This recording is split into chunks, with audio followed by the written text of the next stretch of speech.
All right, so if you are a left side player, whether you just like the side more or you're playing with a lefty, or maybe you're playing mixed doubles and you want to capitalize on every ball that you hit and put the most amount of pressure on your opponents, you need to watch this video all the way through, because we're going to be talking about the main 3 shots that every left side player needs to add to their game.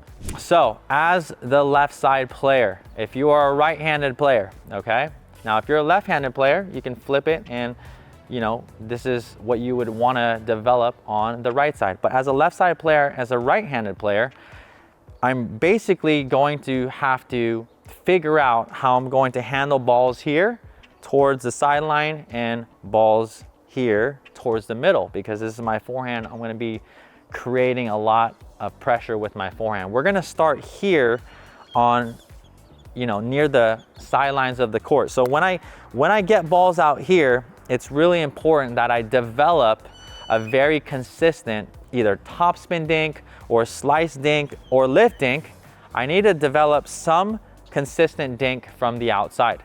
And this is very important because players across court from you are going to be pinning you back, or if they see a weakness in your backhand, they're going to be going there all day. So that's why it's very important, if you're playing the left side or if you want to be a strong left side player, you have to have a very consistent dink. So I'm going to go over really quickly some footwork you can practice, and also the slice that you can use, or just a regular dink, so that you can get something consistent. So I did mention topspin, we have videos on that, but in this video I'm going to be specifically talking about more of a slice dink that you can actually develop very consistently. If you watch a Ben Johns, a Federico Staksrud, a lot of players like that, they have this shot dialed in, okay? So number 1, if balls are going towards your left, we need to, at first, if we can, take the balls out of the air, okay? So to save my footwork, right? That one I couldn't get out of the air. But if I can get the ball out of the air first, it's really important that I do so, okay? So number 1, that's the first rule. If balls are going to your left, towards the outside line, get in a low stance. And again, we have to develop a good volley dink, just like I showed you. Now, when the ball is bouncing, a lot of the times, whether your opponent is using slice or your opponent is using topspin, the ball is going to be moving towards my left. So I have to have good footwork. So we have several videos on this, but I'm in this wide stance. I'm going to be moving with my right leg towards my left, and then I'm going to be moving my left leg out like that on a wide ball. Now, there is a variation. If you get pushed back, a lot of times the ball's landing deep into the court, but if you're getting pushed back, you know, over here towards that bush over there, I need to actually come in with my right and then step back with my left in an angle. And we call this angle shuffle step. But regardless, footwork is first, and then comes technique. So we're gonna hit me a couple balls here, Dawson. All right, and then I'm going to work on that footwork. Okay. All right, here, a couple more. All right, here we go. Here it is. Okay, and a quick pro tip here. When you're getting pulled off and that ball is way outside, if it's outside here, just go to the middle of the court. Don't go cross court anymore. It's going to really do you a great service of going middle. But again, that is that footwork. Hopefully you saw that. Now, what we're gonna go over now is technique, okay? So this is really important for the slice. Now, I would recommend a continental grip, and we call this kind of having a hinged wrist or a cocked wrist, whatever you wanna call it. I really wanna make sure that I kind of get in this position if I'm hitting slice, okay?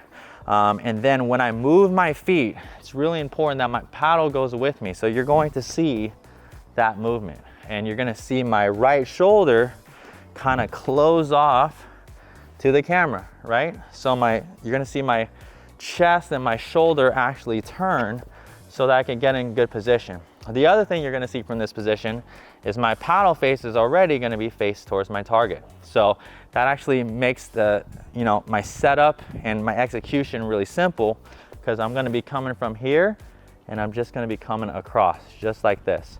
A lot of people think that we're cutting at it. That's not the case. I'm actually setting my paddle here and then coming straight across from my shoulder. Okay, so here we go, Dawson. So I'm gonna move my feet. There we go, just like that. There it is. That one I might go middle. Okay. And then again, when the ball's really, really wide, it's just really important to go middle. So if you're a left side player, that is how we get really consistent on those balls. We can't have a weakness there, because if we do, your opponents are going to attack it. If you're tired of your opponents attacking you first and you want to learn how to put them on the defense, you should check out our completely free masterclass to teach you all about how to attack from the non-volley zone line.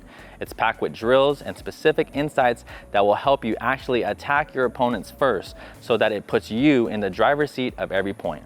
Check out attackmasterclass.com or click the link in the description below. Now let's get to the next crucial shot that you're going to need to dominate on the left side of the court. All right, so as a left side player, we talked about how you're gonna have to have a consistent ball here. Now we're gonna talk about when you get balls in the middle, because you're gonna be getting a lot of these, and I call these middle balls, okay? So as a left side player, as a righty, I actually want to take control of these with my forehand, and particularly with top spin, especially at higher levels. So one shot that's super effective, you're gonna see Ben Johns do this in mix, you're gonna see the ladies do this at any high level, is going to be the top spin dink that heads towards the sideline over there, towards the backhand of the player across court from me. So this happens a ton. So again, here, Dawson, why don't you hit a couple balls here, and then I'm going to take this ball and I'm going to pin it, or pin you in the corner over there, okay? So we're gonna play this rally out, Dawson, but I'm just gonna show them why this is really effective. And then again, if you can come back middle, right, so that they can see that.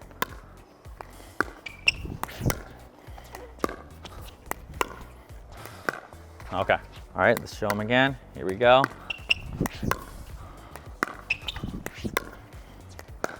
Okay, all right. So a couple reasons why this is really effective. Number one, it's to their backhand. And number two, if I could put a little bit of topspin on it, it's actually going to make them shuffle back, and it doesn't give them a ton of options. So Dawson, let's just see this. Let's say, why don't you do your angled shuffle step out like that. So when he's in this position, if I hit the ball correctly into that corner, because how his shoulders are turned, a whole bunch of things, that doesn't put him in a great position to hit cross court. It actually forces him to hit back to the middle, right? Because at high levels, we have the Ernie on that side. We want to avoid that. So this is why this shot is very, very effective. So we're going to see this again. One more time, Dawson, here. I'm going to take that middle ball, roll it again, and roll it again, okay? So it really pins him in that corner, and his only options really are to reset middle or to go more down the line if he chooses, but he has the Ernie threat. So utilize that. It's a really, really important skill and shot to have. Technique wise, I'm just gonna give you two tips. Number one is we have to create enough space. So that's really important. Okay, so depending on how deep the ball is, give me a ball, Dawson, right?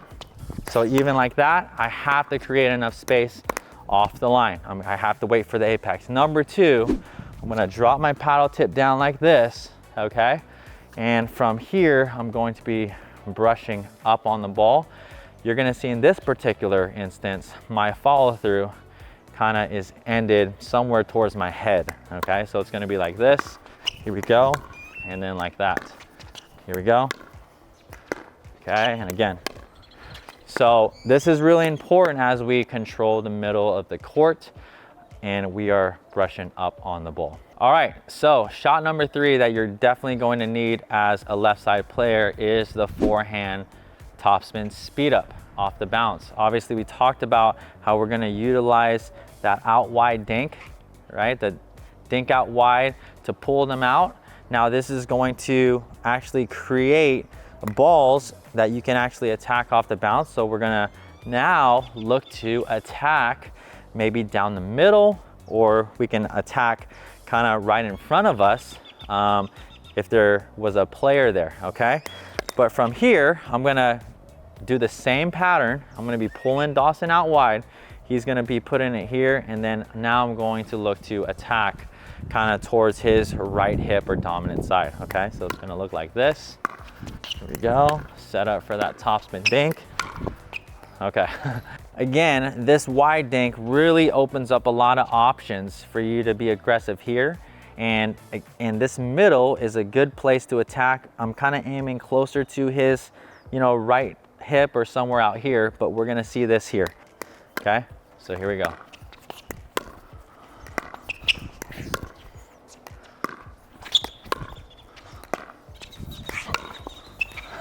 Even in a realistic game, your partner will be there, Dawson, but there is gonna be some room there for you to attack because Dawson, I'm pulling him out. So Dawson, I really want you to try to cover this one, and we'll see, okay? Here we go.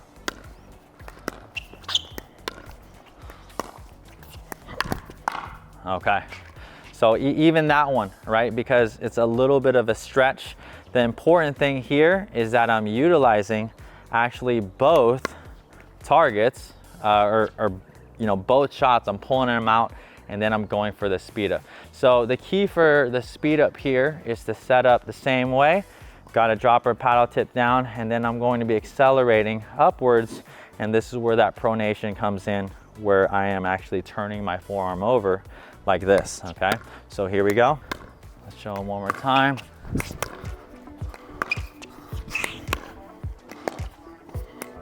That's right.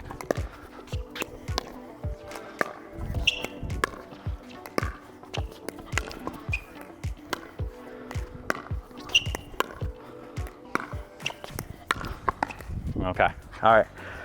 So again, these are the shots that you really want to be practicing if you're going to dominate on this left side. Again, there's a lot of shots. There's a lot more that you need, but these are three that I think that are really important. Comment below if you have any questions on this, and we'll see you in the next video. So here we go.